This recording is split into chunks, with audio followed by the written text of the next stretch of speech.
Hi guys, कैसे हैं आप लोग। तो मैंने क्लास में कमिट किया था कि सीएस एग्जीक्यूटिव वालों को मैं एक हाउ टू प्रिपेयर बना के दूंगा हर चैप्टर का। इसमें आई लेट यू नो कि कौन कौन से क्वेश्चंस करने हैं, कौन कौन से क्वेश्चंस नहीं करने, रिवाइज कैसे करना है, और एक छोटा मोटा क्विक रिवीजन हर चैप्टर का मैं साथ में आपको करवाते जाऊंगा ताकि आपको टेस्ट के समय रिवाइज करने में बिल्कुल दिक्कत ना आए।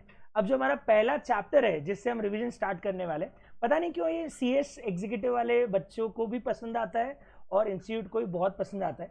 ये एग्जाम में भी अच्छा खासा वेटेज रखता है। 11th-12th में भी हमारा फेवरेट हुआ करता था और हमको 11th-12th में इजी भी लगता था, लेकिन एग्जीक्यूटिव पे आके इसका लेवल थोड़ा सा बढ़ गया है। चैप्टर का नाम है अकाउंटिंग फॉर शेयर कैपिटल। अब इस चैप्टर की अगर हम बात स्टार्ट करें तो सबसे पहले आपको अगर ये स्क्रीन पे जो नोट्स हैं अगर वो आपको चाहिए तो वो नोट्स आपको आपके वीडियो के डिस्क्रिप्शन में नीचे आपको इसकी लिंक मिल जाएगी। गूगल ड्राइव के नोट्स है, आप वहाँ से डाउनलोड करके इन नोट्स को यूज़ कर सकते हैं। इस नोट से आपको बहुत सारी हेल्प मिलेगी। इस नोट से मैंने अपने सारे क्वेश्चंस कवर कर दिए हैं, साथ में ICSI का मॉड्यूल कवर है। मैंने CA फाउंडेशन के सारे क्वेश्चंस इसमें करवा दिए हैं। मतलब ये जो है ये एक तरह से बोल सकता हूँ कि पूरा ग्रंथ है हमारी अकाउंटिंग फॉर शेयर कैपिटल का। और अगर आपको अकाउंटिंग फॉर शेयर कैपिटल समझना है तो इस नोट्स से बेटर कुछ भी नहीं हो सकता। पर इस नोट्स में लगभग 100 क्वेश्चंस है। तो सर अब कौन कौन से क्वेश्चंस करने लायक है, उनके टॉपिक्स क्या हैं, क्या क्या मेन पॉइंट है, वो सब हम इस वीडियो में आगे डिस्कशन करने वाले हैं। तो स्टे ट्यून्ड, बहुत इंपॉर्टेंट डिस्कशन होने वाला है। करें स्टार्ट, लेट्स बिगिन। तो चैप्टर का नाम है अकाउंटिंग फॉर शेयर कैपिटल। सबसे पहले सवाल आता है सर, अगर हम अकाउंटिंग फॉर शेयर कैपिटल की बात स्टार्ट करें तो एक्चुअली वो बात यहाँ से स्टार्ट होती है। उसके पहले थोड़ा सा अकाउंट्स का बेसिक है। ये जो हमारा चैप्टर स्टार्ट होता है, yes this is issue of share capital. और आई थिंक सबको पता है शेयर्स क्या होते हैं। Share are the these are the parts of share capital of the company. Share capital का एक छोटा सा अंश, एक छोटे से टुकड़े को हम शेयर्स बोलते हैं। अब मेन इसमें समझने वाली बात ये कि कोई भी कंपनी अगर शेयर्स इशू करती है तो कंपनी के पास बहुत सारी अलग अलग तरह की कैपिटल होती है। आप लोगों को पता है कौन कौन सी कैपिटल होती है। स्क्रीन पे आपको एक एग्जाम्पल दिख रहा होगा, पर मैं उसको ऐसे एक्सप्लेन करूँ तो एक कैपिटल होती है ऑथोराइज कैपिटल, जिसको हम बोलते हैं कि कंपनी मैक्सिमम इतने शेयर्स इशू कर सकती है। तो अगर फॉर एग्जाम्पल मान लीजिए एक कंपनी के पास 10 लाख शेयर्स है और 10 रुपए की एक शेयर की फेस वैल्यू है, या 1 करोड़ शेयर है और एक शेयर की फेस वैल्यू 10 रुपए, तो एक कंपनी की ऑथोराइज कैपिटल हो गई। कंपनी मैक्सिमम इतना शेयर कैपिटल इशू कर सकती है। ऑथोराइज कैपिटल के बाद सेकेंड कैपिटल जो आती है उसको हम बोलते हैं इशूड कैपिटल। मतलब कंपनी ने इसमें से कितने शेयर्स इशू किए। एक होती है subscribe capital. Generally issued capital और सब्सक्राइब कैपिटल सेम होती है, क्योंकि जितनी कैपिटल इशूड होती है उतनी ही सब्सक्राइब हो जाती है। तो इशूड कैपिटल और subscribe capital is one and the same. अगर इशूड कैपिटल और सब्सक्राइब कैपिटल के बाद एक तरह की कैपिटल और होती है, इसको बोलते हैं कॉल्ड अप। मान लीजिए इस शेयर की वैल्यू 10 रुपए, फेस वैल्यू 10 रुपए, लेकिन अभी मैंने उसकी कॉल मनी पूरी नहीं बुलवाई है और मैंने अभी 7 रुपए बुलवाया। अभी मेरा सेकंड कॉल 3 रुपए का बाकी है, तो 7 रुपए को बोलेंगे कॉल्ड अप। और सारे शेयर होल्डर ने 7 रुपए दे दिए, लेकिन कुछ शेयर होल्डर ने 6 रुपए ही दिए या 5 रुपए दिए, तो हम जितने शेयर्स का पैसा आया है उसको बोलते हैं पेड अप। एक होती है ऑथराइज कैपिटल, एक होती है इशूड और सब्सक्राइब कैपिटल, एक होती है कॉल्ड अप कैपिटल और एक होती है पेड अप कैपिटल। तो ये होती है नंबर कितनी तरह की अलग अलग कैपिटल, इसको बैलेंस शीट में शो किया जाता है। अभी कैसे शो होती है आगे के क्वेश्चंस में आपको मिलेगा, तो आई थिंक पूरी बात आपको और अच्छे से समझ में आ जाएगी। अब अगर हम इसमें एक और चीज पढ़ें तो हमने पढ़ा था process of issue of capital. एक कंपनी अपने कैपिटल को कैसे इशू करती है। तो पहले पहले कंपनी प्रोस्पेक्टस लाती है। एक प्रोस्पेक्टस में कंपनी पूरा प्रोस्पेक्ट लिखती है कि किस प्रोस्पेक्टिव से हम शेयर कैपिटल इशू कर रहे हैं। उसके बाद कंपनी एप्लीकेशन रिसीव करती है। अब सबको पता है एप्लीकेशन जब रिसीव होती है तो एग्जैक्ट जितना इशू हुआ है या तो उतनी एप्लीकेशन आ सकती है, या उससे ज़्यादा भी आ सकती है, या उससे कम भी आ सकती है। इन तीनों सिचुएशन को बोलते हैं फुल्ली सब्सक्राइब, ओवर सब्सक्राइब्ड और अंडर सब्सक्राइब्ड। आई थिंक ये नाम आप लोगों ने सुना होगा। अंडर सब्सक्रिप्शन क्या होगा सोच के बताओ। यस, कैपिटल मैंने इशू करनी थी 1 लाख, लेकिन मेरे पास एप्लीकेशन आई 95,000 की या 90,000 की, तो वो कहलाता है अंडर सब्सक्रिप्शन। अंडर सब्सक्रिप्शन में एक खास बात है, सेबी गाइडलाइन लगती है। और आपको पता है सेबी गाइडलाइन क्या है। मिनिमम 90% की एप्लीकेशन रिसीव हो जानी चाहिए। Whatever you are offering, minimum 90% subscribe capital हो जानी चाहिए। तो अगर आपकी 1 लाख शेयर कैपिटल आप इशू कर रहे हो प्रोस्पेक्टस में, 1 लाख शेयर आप इशू कर रहे हो, मिनिमम 90,000 की एप्लीकेशन मनी मिल जानी चाहिए। अगर 90 या उसके ऊपर की एप्लीकेशन मनी मिलती है तो उस आईपीओ को हम सक्सेसफुल मानते हैं। अगर 80% ही मिला है, 70% ही मिला, तो इस केस में सेबी तो ये बोलता है कि आप आईपीओ रिजेक्ट कर दीजिए, मतलब अल्टीमेटली आईपीओ कैंसिल कर दिया जाता है। पर एओए में कुछ और लिमिट दी होती है, पर लिस्टेड के ऊपर हमेशा सेबी की लिमिट लगेगी। अगर अनलिस्टेड है तो एओए बोल दे 70, प्रोस्पेक्टस में लिखा हो मिनिमम 70% एप्लीकेशन चाहिए, तो भी मिनिमम 70% एप्लीकेशन आपको लेनी पड़ेगी।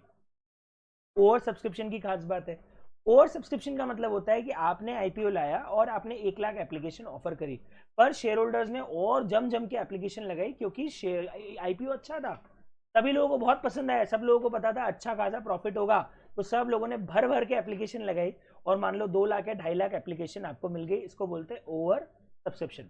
अब यहाँ पे एक समझने वाली बात है जो बहुत ही इंपॉर्टेंट है, in case of over subscription या तो कंपनी 1 लाख शेयर लाई है तो 1 लाख शेयर को पैसा दे दे, बाकी को पैसा रिफंड कर दे, इसको हम बोलते हैं कि जितने शेयर्स के एप्लीकेशन है उतने का एक्सेप्टेंस ले लिया, बाकी को रिजेक्ट कर दिया। सेकंड होता है pro rata allotment. Pro rata allotment में कंपनी 2.5 लाख शेयर होल्डर को 1 लाख पूरे देगी, तो सभी शेयर होल्डर को पैसे मिलेंगे इन द रेशियो ऑफ 2.5:5, मतलब 25 एप्लीकेशन के बदले में 10 एप्लीकेशन एक्सेप्ट होगी। प्रोराटा अलॉटमेंट का एक रेशियो बन जाता है 25:10। ये रेशियो आने वाले क्वेश्चन में बहुत काम आएगा, तो आप ध्यान रखिएगा जितनी एप्लीकेशन आपने अप्लाई की है और जितनी एप्लीकेशन आपको अलॉट की है उससे एक रेशियो क्रिएट हो जाता है प्रोराटा रेशियो, और वो यूज होता है आपको बहुत ज़्यादा आगे के शेयर कैपिटल के क्वेश्चंस के अंदर। जैसे मेरे एग्जाम्पल में 1 लाख शेयर एप्लीकेशन का ऑफर लाए और 2.5 लाख शेयर एप्लीकेशन आपको रिसीव हो गई, तो मैं यहाँ पे बोल सकता हूँ कि मेरे को 25:10 का प्रोराटा अलॉटमेंट है या 2.5:10 का प्रोराटा अलॉटमेंट है, मतलब हर 2.5 शेयर के बदले में 1 शेयर मिलेगा या हर 25 शेयर के बदले में 10 शेयर दिए जाएंगे। तो again this is very important to understand. अब एक और चीज है, कंपनी ये भी कर सकती है कुछ शेयर्स को तो जितनी एप्लीकेशन आई है उसका पूरा पैसा दे दे, या ये कर सकती है कुछ का प्रोराटा अलॉटमेंट कर दे और कुछ को पूरा रिजेक्शन कर दे।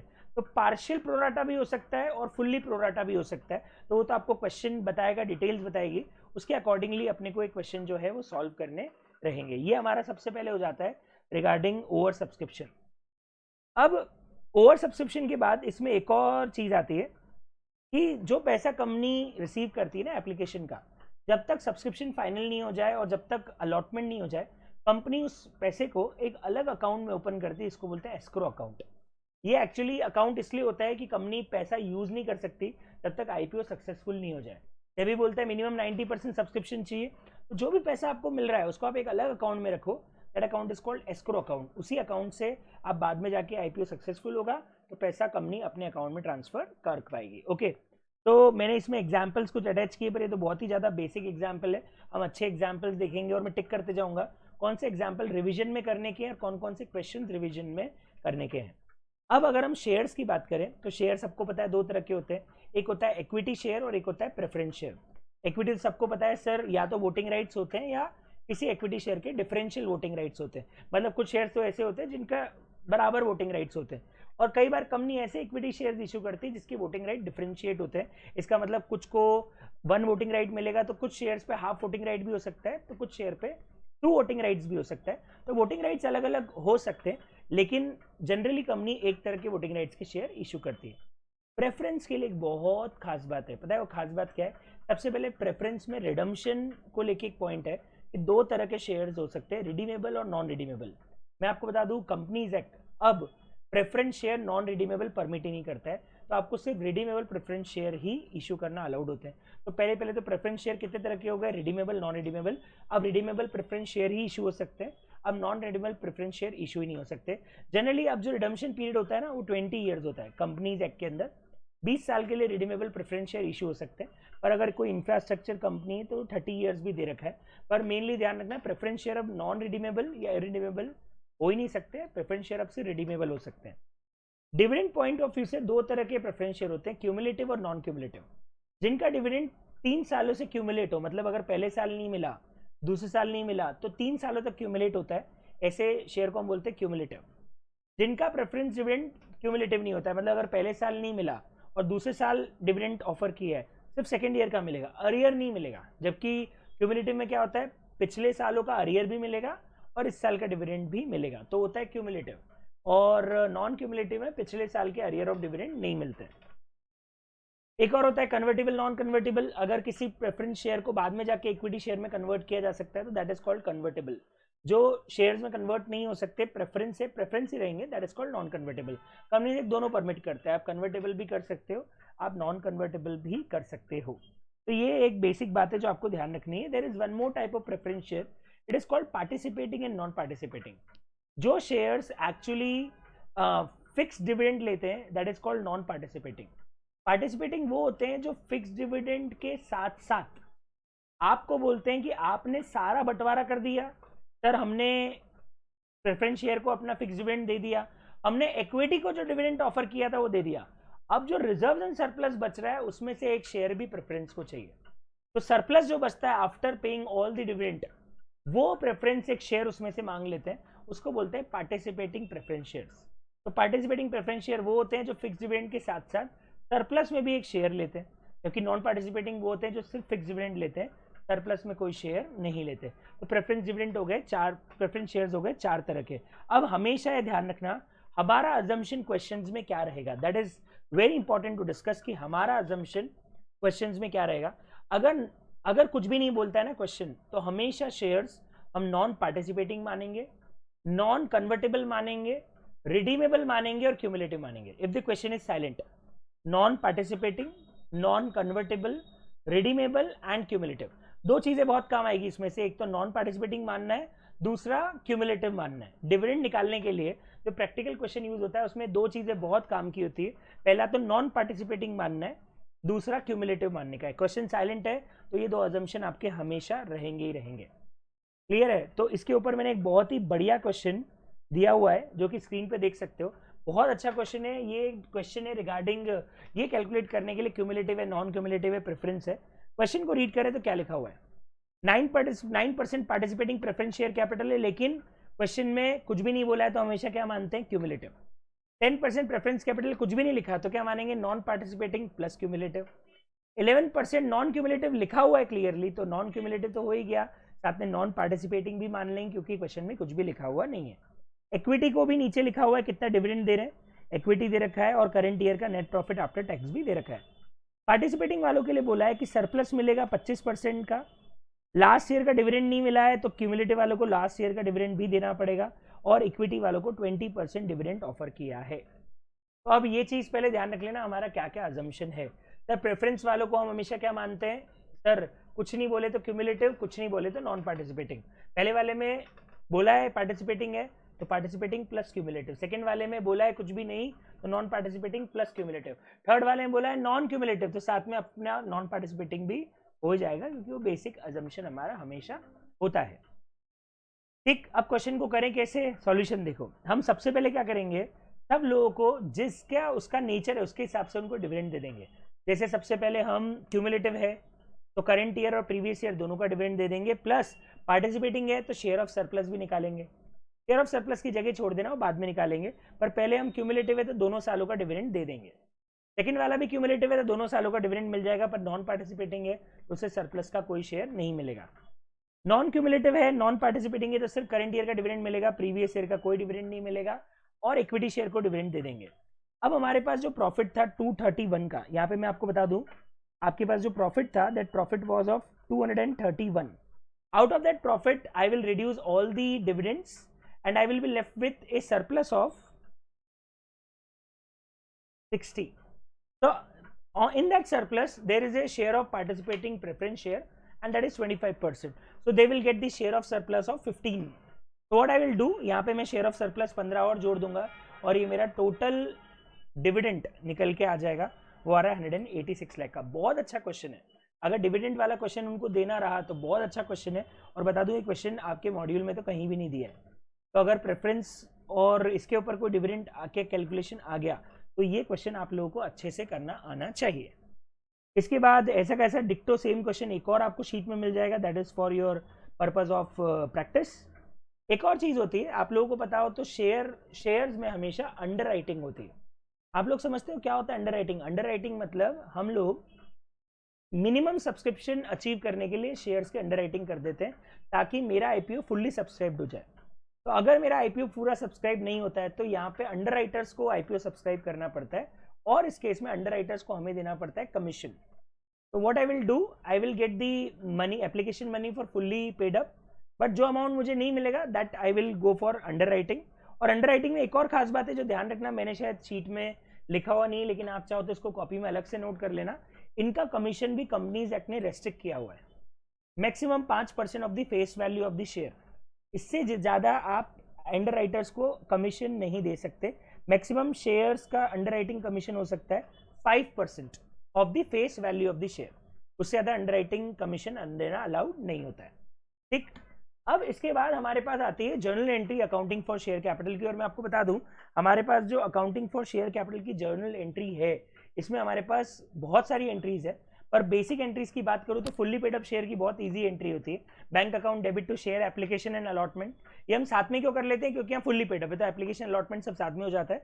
और share application allotment to share capital, ये हमने हमारा पैसा शेयर कैपिटल में ट्रांसफर कर दिया। अगर मेरा ओवर सब्सक्राइब्ड और मैं रिफंड कर रहा हूँ तो शेयर एप्लीकेशन से बैंक में पैसा ट्रांसफर कर दूंगा। आई थिंक ये एंट्रीज तो बहुत ही ईजी है। पैसा आने की एंट्री हो जाएगी bank account debit to share application and allotment, पैसा कैपिटल में भेजने की एंट्री हो जाएगी share application to share allotment, share application allotment to share capital, और जो पैसा रिफंड करना है उसकी एंट्री हो जाएगी share application and allotment account debit to bank account. Yes,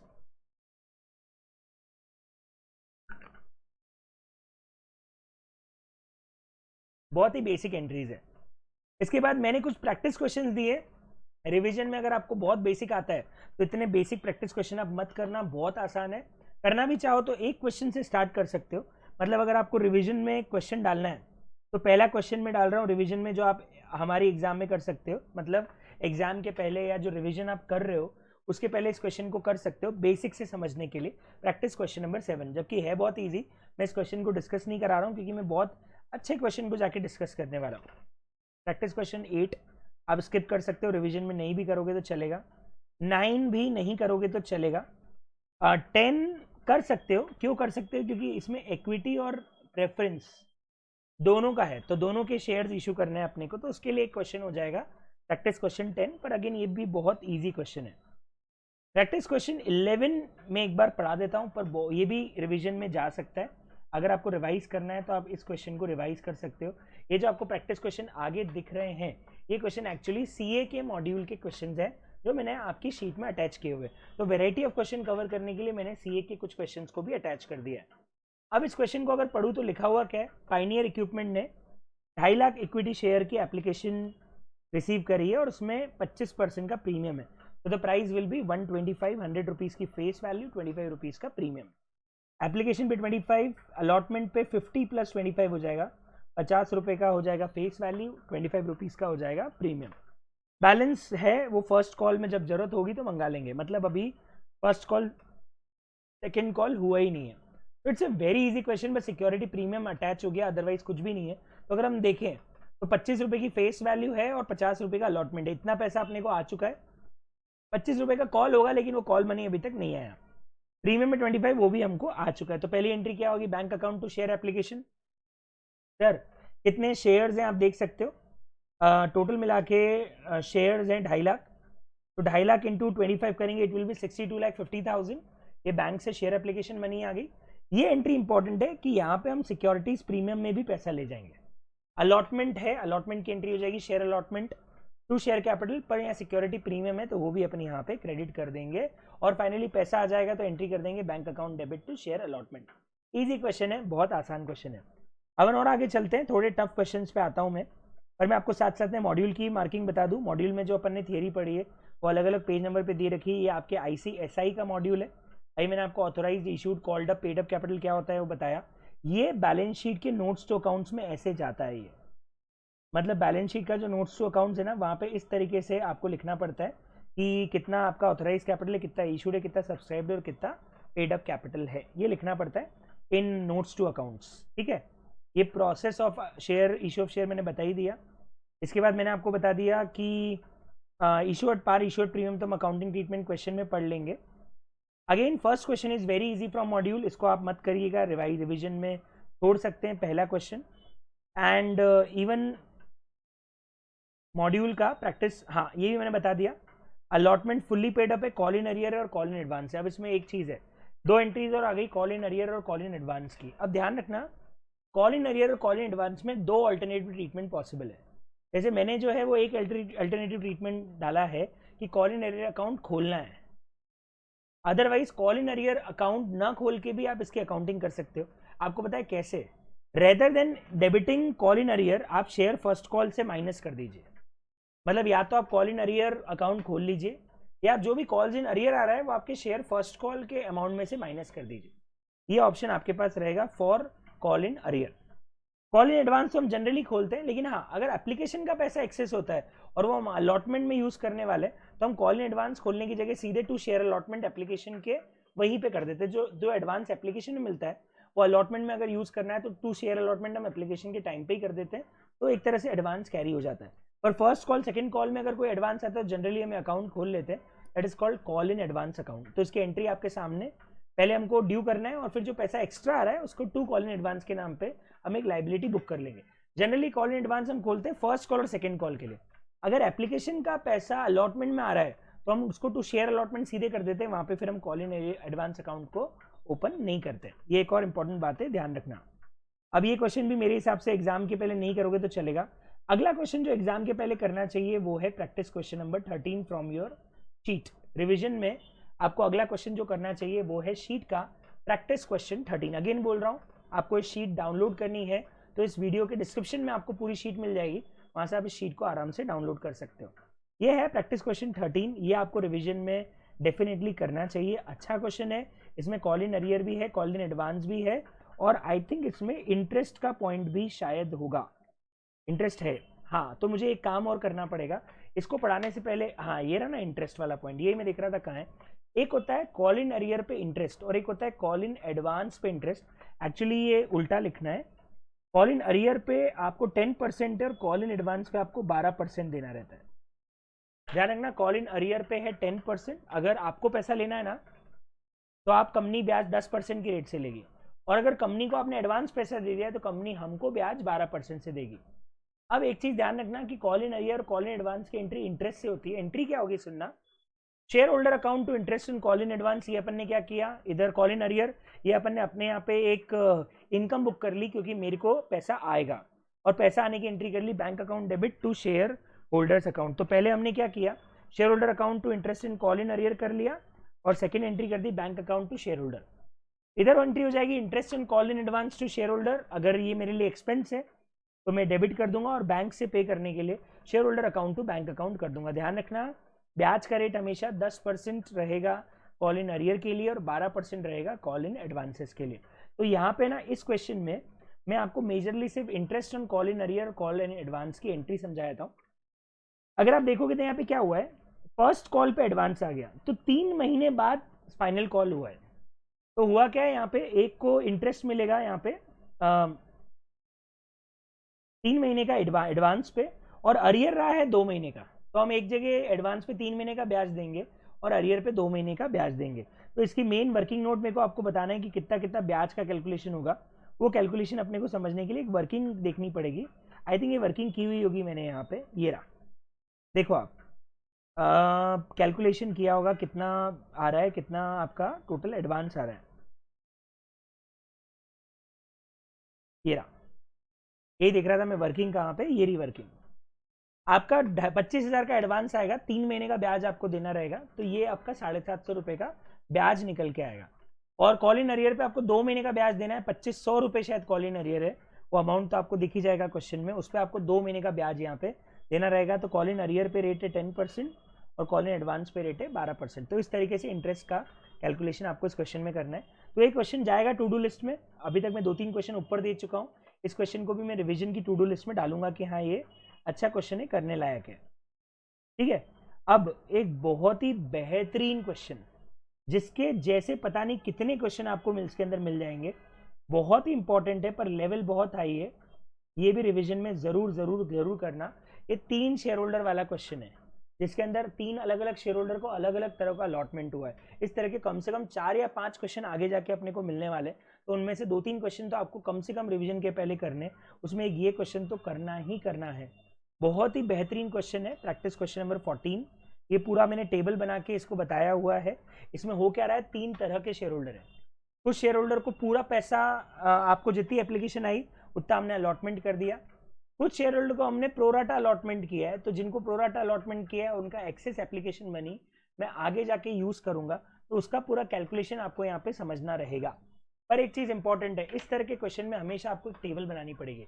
आपको पता है टेबल क्यों बनानी पड़ेगी? क्योंकि हो सकता है कि टेबल से एक तो आपको पता पड़ जाएगा कितना पैसा आगे अलॉटमेंट में ले जाना है, दूसरा हो सकता है अलॉटमेंट के बाद फर्स्ट कॉल तक भी पैसा जा रहा हो, सेकंड कॉल तक भी जा रहा हो। अगर वहां तक पैसा जा रहा है तो ये भी हो सकता है कि सब एडजस्ट होने के बाद आपको रिफंड भी करना पड़ जाए, तो वो एप्लीकेशन के साथ ही रिफंड हो जाएगा। तो टेबल पहले बनेगी ताकि क्लियर हो जाए। फॉर एग्जाम्पल एक आदमी से टोटल मिला के सारा ड्यू कर ले तो भी 1 लाख रुपए लेना आ रहा है, और उसने एप्लीकेशन पे 1,20,000 रुपए की एप्लीकेशन दे दी, तो अल्टीमेटली सब ड्यूज क्लियर करने के बाद भी 20,000 तो रिफंड आएगा। तो उस 20,000 को रिफंड मैं एप्लीकेशन के टाइम पे ही कर दूंगा, बाद में नहीं करूंगा। तो ये चीज ध्यान रखना कि टेबल पहले ही बना लेना ताकि पता पड़ जाए कि एप्लीकेशन के समय आपको कितना अमाउंट रिफंड करना आ रहा है। तो इस तरह की टेबल आपको बहुत इंपॉर्टेंट है, हमेशा बनानी पड़ेगी। बहुत अच्छा क्वेश्चन है, इसको जरूर कीजिएगा। ऐसे एक नहीं, वेराइटी ऑफ क्वेश्चन मैंने शीट में अटैच किए हुए हैं, लेकिन इस क्वेश्चन को आप रिवीजन में डेफिनेटली कीजिएगा। ये है आपका प्रैक्टिस क्वेश्चन नंबर 14, और ये क्वेश्चन ICAI के मॉड्यूल का है। सेम क्वेश्चन वापस रिपीट हो रहा है। अब आप आपके मॉड्यूल से इलिस्ट्रेशन 2 तो मत कीजिएगा, एक पॉइंट आपके मॉड्यूल से जरूर आप पढ़ लीजिएगा, issue of share at discount. ये बताता है कि साहब अगर क्या शेयर होल्डर्स को डिस्काउंट पे इशू कर सकते हैं? बिल्कुल भी नहीं, सिर्फ स्वेट इक्विटी को छोड़ के कहीं भी डिस्काउंट पे शेयर्स को इशू करना अलाउड नहीं है, और आप करते हो तो आपके ऊपर पेनल्टी भी लगेगी। सेक्शन नंबर 53 एंड 54 यहाँ पे पढ़ना पड़ता है, तो उसको लेके एक छोटा सा पॉइंट है, मॉड्यूल में से आप इजीली रीड कर सकते हो। इसके बाद अगर हम आगे जाएं तो और कौन से क्वेश्चन है जो आपको करने चाहिए मॉड्यूल के प्लस मेरे कराए हुए। एक तो मॉड्यूल का बहुत अच्छा क्वेश्चन है, बताता हूँ कौन सा है जो आपको करना चाहिए।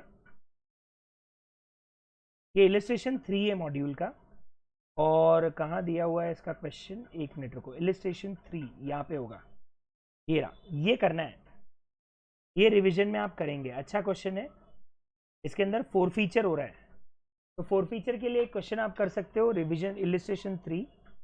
इलिस्ट्रेशन 4 आप नहीं भी करोगे तो चलेगा, और मॉड्यूल का इलिस्ट्रेशन प्रैक्टिस क्वेश्चन नंबर 15 आप स्किप कर सकते हो, कोई दिक्कत नहीं है। प्रैक्टिस क्वेश्चन नंबर 16 और 17 भी आप स्किप कर सकते हो, कोई दिक्कत नहीं है। प्रैक्टिस क्वेश्चन नंबर 19 करना है रिवीजन में। तो अगला क्वेश्चन जो आपको रिवीजन में करना है वो है प्रैक्टिस क्वेश्चन नंबर 19 आपके ई नोट्स का। बहुत अच्छा क्वेश्चन है। Practice question number 20 you can skip, 21 you can skip, 22 करना है, अच्छा क्वेश्चन है, ये करना है। प्रैक्टिस क्वेश्चन 22 होना चाहिए शायद, ये 20 है ना, 21 ठीक है, ये वाला, ये क्वेश्चन रिवीजन में डेफिनेटली करना है। मैं रिवीजन में जो क्वेश्चन लिखते जा रहा हूँ कौन कौन से रिवीजन में करने हैं। प्रैक्टिस क्वेश्चन नंबर 22 भी करना है, बहुत अच्छा क्वेश्चन है, करना है, बिल्कुल करना है। ये सारे अच्छे क्वेश्चंस हैं तो इनको आपको करने ही पड़ेंगे। Practice question number 23 you can skip. हाँ, मॉड्यूल का इलिस्ट्रेशन 5 बहुत ही अच्छा कॉम्प्रिहेंसिव क्वेश्चन है। अगर मैं आपको बोलूँ कि इसको रिवीजन में करना है कि नहीं करना है, बिल्कुल करना है, ये भी करना है, करना ही पड़ेगा। बहुत अच्छा क्वेश्चन है, टॉप लेवल का, टॉप नॉच क्वेश्चन है। मॉड्यूल का इलिस्ट्रेशन 5 के बाद अब इलिस्ट्रेशन 6 स्किप कर सकते हो, नहीं भी करोगे चलेगा, कोई दिक्कत नहीं है। इसके बाद मैंने क्या किया है, मॉड्यूल में तो आपके ये वाले क्वेश्चन हो गए। बायबैक और ईसॉप तो हम इस वाले वीडियो में कवर कर नहीं रहे, इस वाले हम सिर्फ इश्यू ऑफ शेयर कैपिटल की बात कर रहे हैं। तो बायबैक और ईसॉप वाले क्वेश्चन तो मैं नहीं जा रहा, मैं आपको सीधे अपने आगे के नोट्स पे ले जा रहा हूँ। और अगर मैं अब अपने फिजिकल नोट्स जो मैंने आपको दिए हैं उनमें से कौन कौन से क्वेश्चंस करने हैं उसकी बात करना स्टार्ट करूँ, तो आपको प्रैक्टिस क्वेश्चन 1 नहीं करना, छोड़ सकते हो, can skip practice question 1, you can skip practice question number 2 से लेके 6 तक, जरूरत नहीं है। Practice question 7 skip, 8 skip, 9 skip नहीं भी करोगे चलेगा। वो एग्जाम्पल्स करने के बाद मैं आपको बता दूं सीधे कहाँ से करना है। ये सारे क्वेश्चन स्किप कर सकते हो आप, सारे स्किप कर सकते हो। आई लेट यू नो कौन सा क्वेश्चन अच्छा है जो करने लायक है। एक तो करना है आपको practice question number 18 from notes या 19, दोनों में से एक कर सकते हो, 18 या 19। आई थिंक 19 कर लीजिए, 18 को स्किप कर दीजिए, और करना है तो इसकी जगह 19 कर लीजिए। बहुत अच्छा क्वेश्चन है 19। तो रिवीजन में हमारे नोट्स का PQ 19 चला जाएगा। PQ 20 वैसे ही है, नहीं भी करोगे तो चलेगा, एक कर लेना PQ 19 या 20 में से कोई भी एक। सॉल्यूशन दिए हुए वैसे सबके, तो आपको अगर देखना भी है तो आप सॉल्यूशन रेफर कर सकते हो। प्रैक्टिस क्वेश्चन नंबर 22 डेफिनेटली करना है, तो रिवीजन में आपके नोट से PQ 22 जाता है, 23 स्किप कर सकते हो, 24 नो नीड टू डू है तो आप स्किप कर सकते हो, 26 करना है, ये इंटरेस्ट का क्वेश्चन है तो इंटरेस्ट के इन अरियर को समझने के लिए आप 26 कर सकते हो या 27 करें, 26 कर लीजिए, 26 25 भी अच्छा लग रहा है, 25 भी देखने में अच्छा लग रहा है, पर ठीक है 26 कर लोगे चलेगा, 25 नहीं भी करोगे तो दौड़ेगा क्या, 1 मिनट, 25 अच्छा दिख रहा है क्या, तो फिर 25 ले लीजिए एक और, ये भी करना पड़ेगा। इंटरेस्ट के लिए 2 क्वेश्चन कर लेना, 25 और 26। इसके बाद 38 you can skip, easy question है, इसमें टेबल बनानी है पर इसमें रिफंड निकालना है कि कैसे रिफंड निकलेगा, तो एक काम करो इसको ले लो ओरल रीडिंग के लिए, आप इसकी टेबल को ओरली रीड कर सकते हो एंड यू विल गेट कि कैसे इसमें पूरा कैलकुलेशन होने वाला है कि कितना पैसा कहाँ कहाँ ड्यू होने वाला है, उसकी पूरी टेबल यहाँ पे आपको दिख रही है तो वो आप कर लेना। 31 बहुत अच्छा क्वेश्चन है सीरी वाला, इसके अंदर ये क्वेश्चन बहुत अच्छा है, ज़रूर करना। 32 यू कैन स्किप, 33 स्किप कर सकते हैं, कोई दिक्कत नहीं है। 34 इलिस्ट्रेशन 5 और मॉड्यूल है तो मैंने ऑलरेडी आपको बता दिया, बहुत अच्छा क्वेश्चन है, ऑलरेडी हो गया मॉड्यूल का, जरूर करना। 36 आप स्किप कर सकते हो, इसके बाद 37 को स्किप कर सकते हो, 38 को स्किप कर सकते हो, 39 ऑलरेडी हो गया एग्जाम्पल ऊपर, अदरवाइज ये करने लायक था पर एग्जाम्पल हो चुका है तो आपको इसको वापस करने की जरूरत नहीं है। 48 स्किप कर सकते हो, 41 भी आपका ऑलरेडी एग्जाम्पल ऊपर कवर हो गया तो मैंने इलिस्ट्रेशन 3 मॉड्यूल का है तो ऑलरेडी हो चुका है, वापस करने की जरूरत नहीं है। 42, 43, 44 I think you can skip, even I can say 44 को भी आप स्किप कर सकते हो। 45 हो चुका है, 47 करना है, एक क्वेश्चन और रिवीजन में जाता है। 47 बहुत अच्छा क्वेश्चन है, मल्टीपल शेयर होल्डर वाला क्वेश्चन है, जरूर कीजिएगा। 48 I think you can skip it, नहीं सेम क्वेश्चन है शायद ऊपर वाले जैसे ही, तो यस 48 भी कर लेना यार, अच्छा क्वेश्चन है, इसमें टेबल बनानी पड़ेगी, 4 तरह के शेयर होल्डर हैं तो टेबल बनानी पड़ेगी। 49 छोड़ सकते हो, 49 को स्किप कर सकते हो, 48 कर लेना, 4 तरह के शेयर होल्डर है तो बनानी पड़ेगी, 49 छोड़ सकते हो। आगे मूव ऑन करें तो नेक्स्ट अच्छा क्वेश्चन आता है 51, ये करने का है बिल्कुल, 51 करने का है, फिर 55, 56 नहीं करने का है, 52 नहीं करोगे चलेगा, 55, 53 करने का है, 53 कर लीजिएगा, 54 और 53 एक जैसे हैं तो एक को स्किप कर सकते हो, तो आपने 53 कर लिया, 54 को स्किप कर लो, 55 को, बाकी को स्किप कर दो। इसके बाद अगला क्वेश्चन 57 बिल्कुल नहीं करना है, 58 करना है, इट इज गुड, 58 करना है रिवीजन में, 59 भी करना है, बहुत अच्छा क्वेश्चन है।